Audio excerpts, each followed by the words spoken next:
Salam səhifəmizin dəyərli izləyiciləri, bugün sizə Elektroteçin 2025 model olan 9 proqramlı qara sobası haqqında ətraflı məlumat verəcəm. Həm sobanın özü haqqında, həm funksiyaları, proqramlar haqqında ətraflı məlumat paylaşılacaq.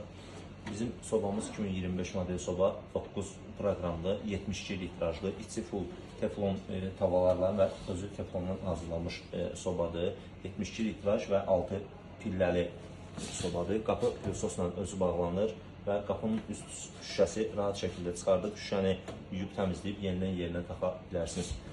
Sobanın orta hissəsi sensor idarə etməklədir, 9 proqramdır və 280 dərəcə olan maksimum dərəcəyə qədər dərəcədən istifadə edə bilərsiniz.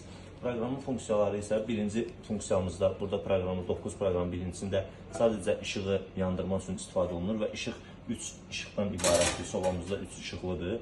İkinci proqramımız alt və üst spiraldır. Üçüncü proqramımızda alt, üst spiral və orta fan motordur. Orta fan motor digər videolarda izah eləmişəm. Əsasən şirniyyatların falan bişirilməsində daha çox istifadə olunur. Köpməsi üçün şirniyyatların daha faydalıdır. Dördüncü proqramımız həm özünü təmizləmə funksiyası kimi istifadə eləmək mümkündür.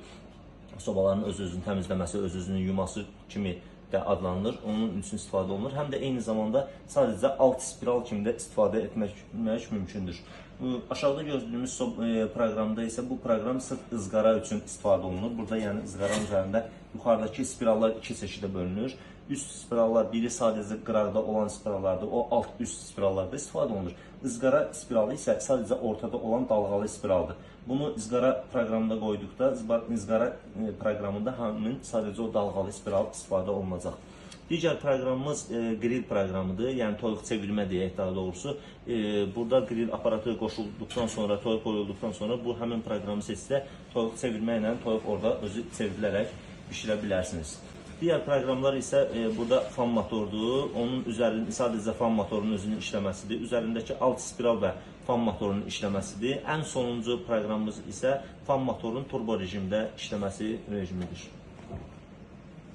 Burada belə deyək, proqramda göründüyü kimi 4 ədəd knopka hissəsi görünür. Burada birincidə seçəndə bunu proqramın kilitləyə bilərsiniz. Off rejimdə seçəndən sonra burada həmin on elədikdən sonra burada heç bir knopkalar işləməyəcək. Tam şəkildə bağlı olacaq və ya belə deyək də uşaqlar falan istifadə etməməsi üçün kilit rejimindən istifadə edə bilərsiniz.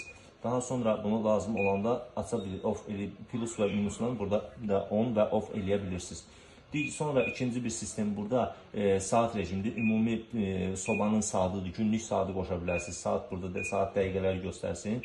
Digər üçüncü rejim burada budilnikin siqnalını bildirir, səsləri dəyişə bilirsiniz. 3 rejimi olur.